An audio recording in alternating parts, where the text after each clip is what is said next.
gorgeous, isn't it? We take it for granted when we live here, but when you look at it yourself, it's absolutely stunning. It really is. Really, really nice. I've not done one of these for a while, so it's a little bit intimidating. All the people around, walking around, and me talking to you guys on the camera again, but let's do it, eh? Let's live a little and see what we can do. I was, after working 7 years at Gateshead Vauxhall on the Felling Bypass for Evans Halshaw, who was the #1 motor retailer in the UK with 220 dealerships. And after 7 years as a salesman, I was the #2 used car salesman in the company. There's two names I used to always go up against, Neil Brady and Steve Williams. Neil Brady was always going to be #1 because Neil Brady, he'd had a 25-year head start on me. He was doing it for 25 years. So his repeat business was huge. Whereas mine, I'd only just got into it. So I had to actually start afresh. And then Steve Williams, he was the #2 used car salesman, and I was the one who was chasing him all the time, and eventually managed to get him. So a bit of healthy competition is never a bad thing. And to be honest with you, as I said, I was doing numbers. The numbers I was doing, I was probably selling about between 30 to 33 cars a month. That's what we're doing. And the secret is to get ahead of the days. What that actually means is, let's say on the 6th of the month, you have to make sure you run about 8 or 10 cars. So you're ahead of the days. So on the 10th of the month, you're going to be on about 12, 13, 14 cars. Eventually, the month will always catch up with you. So what that means is that by the 17th or 18th, because you've got too many deliveries, then you've got to do the handovers of the cars. Eventually, they catch up with you, and therefore your sales slow down. But if you can keep pushing, you manage to get yourself then into the area of about 30 to 33 cars a month. But I remember the day I left, that I actually said to them, when I left, I said, "Oh, you're going to miss me when I'm gone." And the sales manager just turned around and went, "You'll always be replaced." You're expecting someone to go, yeah, that's right, yeah, we'll miss you when you're gone. But it's like, no, you'll always be replaced. And it made me really stop and think, and it made like the 7 years that I've just done worthless. Completely and utterly worthless. And it was ridiculous. It was really bizarre to think that you put all those years, all those hours, all those, like 6 days a week it was as well, late nights and stuff like that, put it in, to be told you'll always be replaced. And I'm like, would you leave? You go, yeah, watch this, no chance. And do you know what? He was right. He was right. The dealership still carried on because my overspill was just picked up by the other sales team, by the rest of the sales team. And it was a really interesting life lesson, that. Really interesting life lesson. That you'll always be replaced. It came to light again later on down the line was when I was actually younger, when I was 17, 18, 19, I worked in a bar called the Little B in Sale. And it was good times, honestly, great times. A group of friends there, there was like Gary Rose, Norky, Brunty, Wendy was working there, I think Helen was there, Phil Green was there. It was a great time, honestly. And it was our bar, Steve was the manager, and it was our bar. The place on a Wednesday used to get 1,000 people in there, I reckon. Probably, I might be over-exaggerating, but maybe it had a big capacity. And there was 2 bars. There was the main bar, and then there was a little Buddy's bar down in the corner. Me and Roadshaw, me and North used to work Buddy's bar. And it was our bar, it really was. Every Wednesday they used to bring a DJ in, Jed, the DJ. And he's not like a DJ you see today. Just bloke with a load of his records. And he used to play the tunes on a Wednesday, and it was a place where it was rammed. We had bouncers on the door. And it was our bar. And then, about 10 years ago, because I used to always go into Newcastle, 10 years ago I went down to Manchester and I managed to get round to the Sale. And we went into the Little B. And it was our bar. And we walked in there. And every person behind the bar was completely faceless to us. Because it was a completely different time generation. And they just looked at us as if we were just a regular punter. Because they didn't have a clue. And quite rightly, they shouldn't have a clue. They shouldn't have a clue that time's gone by, that was our bar. But now for them, it's their bar. And they're most probably living it and making their dreams and making their memories. You'll always get replaced. It was bizarre. It was a really strange feeling. It was a really strange feeling.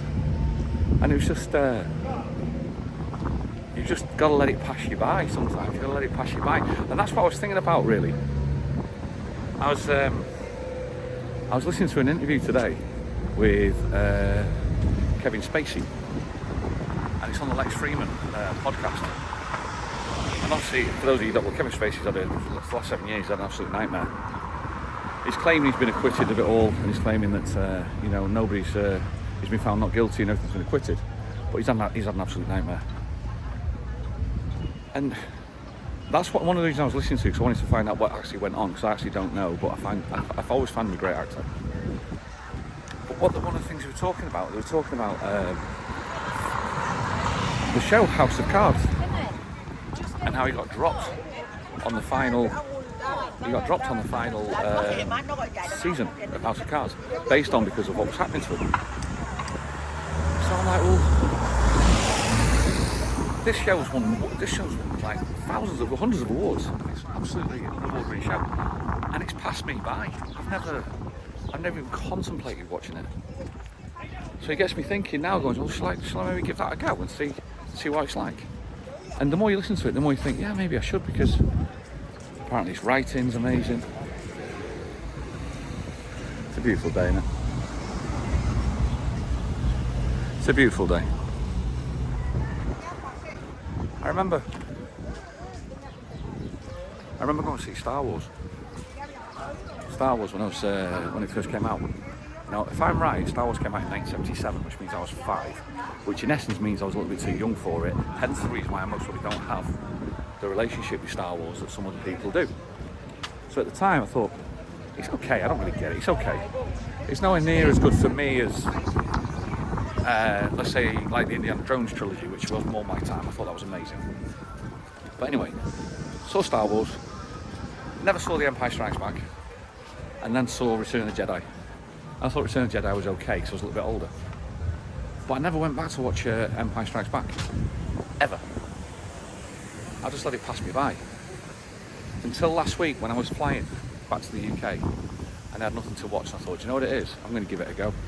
So I actually downloaded Empire Strikes Back.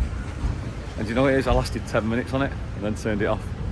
I went, the acting is garbage, it's hammy, it's predictable. And I just went, I'm just going to let it pass me by. And I've just not watched it. And then as you go through some things in life, when it comes to TVs and stuff like that, sometimes you've got to make that decision just to let it pass you by. And the other one was, I was talking to Shelley about it, Game of Thrones. I tried watching it. I think I got into maybe 4 seasons of it. And then I stopped watching it. And everybody's going, it's amazing, it's this, it's fantastic. And I'm like, well, I got into 4 seasons and stopped. Oh yeah, you've got to get through, if you get through the 4th season, then it becomes spectacular.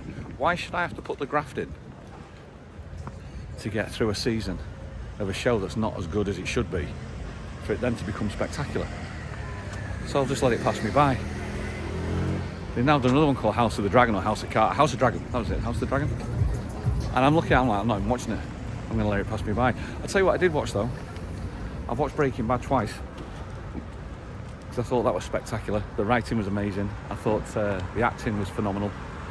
And I've watched that twice when I'm looking for stuff to watch. So now I'm in a position, I don't really get a chance to watch TV that much, but now I'm looking for something to watch. I'm thinking to myself, I might give House of Cards a go. I have an issue sometimes though, when I watch older shows, I struggle sometimes to get past the age of the show. So when they've got like the mobile phones, like the big chunky things, rather than, you know, like an iPhone. But that's just me, that's just my own little quirk. But we've got to get past with that as well. But, just let it pass you by sometimes. Sometimes it's not a bad thing to pass you by. And then that actually brings me on to life really. Because 6 years ago, when I took the decision to split, the 2 years that followed were most probably the darkest 2 years of my life. It's taken me the 4 years after that to work through it, process it in your head.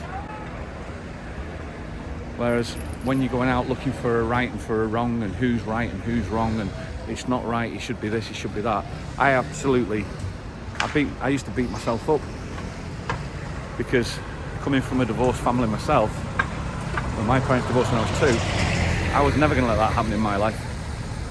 And yet here I was 6 years ago in a position through no fault of my own where I'm putting my kids straight into a position where I was in as well, where they're going to come from divorced parents. So I beat myself up for a good 2 years over that, and then it's taken me 4 years to process it. And do you know the outcome of it? The best outcome of all? Just let it pass you by. Just let it pass you by, because if it doesn't, it'll eat you up inside, or it used to eat me up inside anyway. And I've become a lot more a calmer person and a better person for it, I believe. That's my view anyway. There's still a long way to go. I'm going to go down this way, I think. I'm at the Veronica's. There's still a long way to go. There's still a lot to process for me. But I think now, just got to let it pass me by. Got to do some action down here. Some action down here. This used to be my area. This used to be it. In my 20s, my mum moved over here when I was very young, so I used to come to Tenerife a lot, and this was my place. We used to go out. This was my Ibiza, and I'm looking at it now, and I'm like, I couldn't think of anything worse. I think I'll just let it pass by now. Veronica's Beach Bar. Oh my God, the underground bit. It's crazy. That's some great memories down here.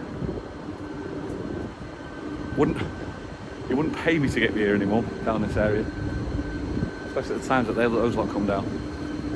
This place is big ugly. Look at this, man. The other side of Tenerife, the back doors. It's crazy, isn't it? Jumping Jacks, Sugar Reef. Unbelievable, man.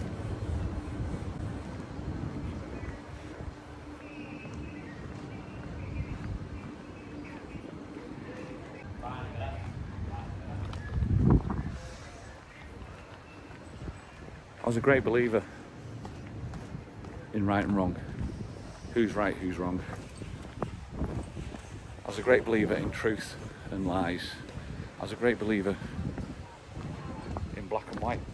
It's got to be black and white. The one thing that the last 6 years has taught me is in most instances, it doesn't matter. It doesn't matter who's right, who's wrong. It doesn't matter who's telling the truth, who's lying. It doesn't matter what the black and white is. The only thing will happen when you keep it that way is you'll end up beating yourself up. Not in a good way. When you learn to let it pass you by, that's when I think that's when true inner peace comes in. True inner peace starts. True rest within yourself you can get, I think, as well. So I just thought I'd share those things with you. I thought that's all it was. Thank you so much for watching as always, guys. I appreciate it. I'll see you on the next one. Enjoy your day. I'll enjoy the sunshine and the walk back. See you later. Cheers, guys.